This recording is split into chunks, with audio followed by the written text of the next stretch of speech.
خوب سمجھ لیجئے کہ یہ رمضان کا مہینہ پورا اور آخری عشرہ خاص طور پر یہ اس لیے ہے کہ بندے کا براہ راست اپنے اللہ تبارک و تعالیٰ سے جوڑ قائم، بندہ براہ راست اللہ تعالیٰ سے رجوع کرے۔ یہ کوئی اجتماعی عبادت نہیں، یہ کوئی ایسی عبادت نہیں ہے کہ جس میں اکٹھے جمع ہو کے ایک جلوس نکالیں یا ایک جلسہ کریں اور سب چراغاں کر کے دعوتیں کھائیں۔ اس کام کا نہیں ہے یہ تو اس کام کے لیے ہے کہ بندہ براہ راست خلوت میں، تنہائی میں اپنے اللہ سے رابطہ قائم کرے۔ اور حدیث میں تہجد کی نماز کے لیے جو ایک بڑا خوبصورت لفظ آیا ہے کہ حضور اقدس صلی اللہ علیہ وسلم نے ارشاد فرمایا کہ دین کے ساتھ کوئی کشتی لڑنا تو کسی کے لیے ممکن نہیں ہے۔ یعنی آدمی یہ چاہے کہ میں ساری زندگی مجھ سے بالکل 100% میں اس طرح وقت گزاروں کہ اس میں کوئی مجھ سے ادنا غلطی نہ ہو اور بلکہ تقوی کے انتہائی معراج پر میں پہنچ جاؤں، ایسا ممکن نہیں۔ لن یشاد الدین احد الا غلبہ، کوئی شخص دین کے ساتھ کشتی لڑنا چاہے گا تو دین ہی غالب آ جائے گا۔ کیا معنی کشتی لڑنے کے؟ کہ عبادت میں غلو کرے، صدقات میں غلو کرے وغیرہ وغیرہ، اب اس کی تفصیل میں جانے کا وقت نہیں ہے۔ لیکن فرمایا کہ سددو وقاربو، تم 100% بالکل پوری زندگی اس طرح گزارو کہ ایک لمحہ بھی اللہ تبارک و تعالیٰ کی رضا کے خلاف نہ گزرے۔ یہ ہونا تو تم سے مشکل ہوگا، لیکن سیدھے ہو جاؤ۔ سیدھے پوری طرح نہیں ہو سکتے تو سیدھے ہونے کے قریب آ جاؤ۔ سددو وقارب، یعنی جتنی ہو سکتا ہے ایک عام آدمی کے لیے اللہ تعالیٰ کا قرب حاصل کرنے کے کوئی جو معروف راستے ہیں، ان راستوں میں سے کوئی راستہ قریب پہنچنے کے لیے قرب اختیار کرنے کا اختیار کر لو۔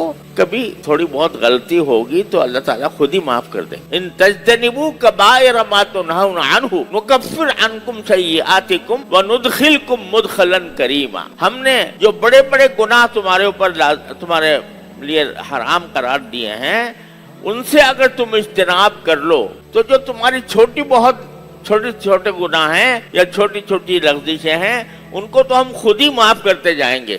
بڑے گناہوں سے بچ جاؤ اور چھوٹی چھوٹی چیزوں سے اپنے آپ کو اگر گزریں گی، صادر ہوں گی تو ہم خود ہی معاف کر دیں گے۔ وَنُدْخِلْكُمْ مُدْخَلًا كَرِيمًا، اور ایک عزت والی جگہ پر تم کو داخل کر دیں گے، یعنی جنت۔ تو قرآن بھی یہ کہتا ہے، رسول کریم صلی اللہ علیہ وسلم نے فرمایا سددو وقاربو، پوری طرح سیدھے ہونا تو ذرا مشکل ہوگا، کیونکہ تمہاری انسان کی طبیعت ہی ہم نے ایسے بنائی ہے کہ کبھی نہ کبھی کچھ لغزش کھا جاتا ہے۔ تو ہر وقت چھوٹی چھوٹی باتوں کے اوپر بہت زیادہ کنجکاؤ کرنے کی ضرورت نہیں ہے، بلکہ قریب آ جاؤ اور وَاسْتَعِينُوا بِالْغَدْوَةِ وَالرَّوْحَةِ وَشَيْءٍ مِّنَ الدُّلْجَةِ، اور مدد مانگو اللہ کی۔ ایک تو صبح کے وقت میں تم جب نکلو اللہ کے راستے میں، اصل میں تو وہ جہاد کا نکلنا تھا، اور اگر کوئی آدمی انشاءاللہ دین کے کسی اور کام کے لیے صبح کے وقت نکلتا ہے تو وہ بھی اس میں داخل ہے۔ اب روحا یا رات شام کے وقت میں اللہ کے راستے میں نکلو، اور شام کے وقت میں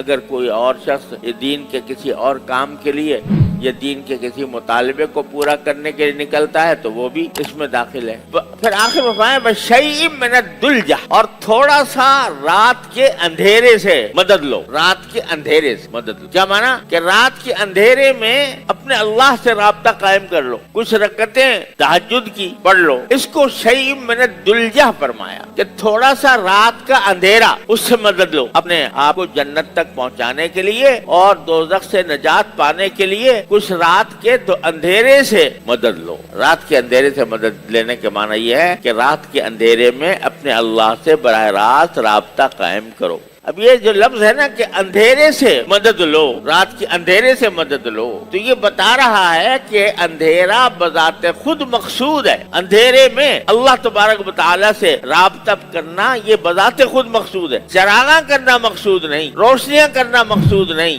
بلکہ اندھیرے میں ایسے وقت میں اللہ تعالیٰ سے رابطہ قائم کرو کہ جس میں تم ہو اور تمہارا اللہ ہو، تیسرا کوئی بیچ میں حائل نہ ہو۔ شیء من الدلجہ۔ تو یہ راتیں جو آنے والی ہیں یہ عشرہ جو آ رہا ہے یہ تقریبات کا عشرہ نہیں، یہ دعوتوں کا عشرہ نہیں، یہ جلسوں کا عشرہ نہیں، یہ عشرہ ہے عبادت کا، تنہائی کی عبادت، اندھیرے کی عبادت، شیء من الدلجہ۔ اب بعض حضرات یہ اہتمام کرتے ہیں کہ آخری عشرے کی راتوں میں مسجدوں میں جمع ہو، خیر جس طرح بھی موقع مل جائے انشاءاللہ غنیمت ہی ہے، لیکن اصل بات یہ ہے کہ اپنے گھر میں تنہائی میں اور اگر ہو سکے تو اندھیرے میں اپنے اللہ سے رابطہ قائم کرو۔ جلسہ کرنے کا کوئی موقع نہیں ہے۔ ہاں بیچارے بعض لوگ ایسے ہوتے ہیں کہ گھر میں اگر رہیں گے تو نیند آ جائے گی، گھر میں رہیں گے تو عبادت کا موقع نہیں ملے گا، تو اس وجہ سے مسجد آ جاتے ہیں، تو چلو کوئی حرج نہیں، لیکن اصل کوشش یہ ہونی چاہیے کہ اپنے گھر کی تنہائیوں میں اپنے اللہ سے رابطہ قائم کیا جائے،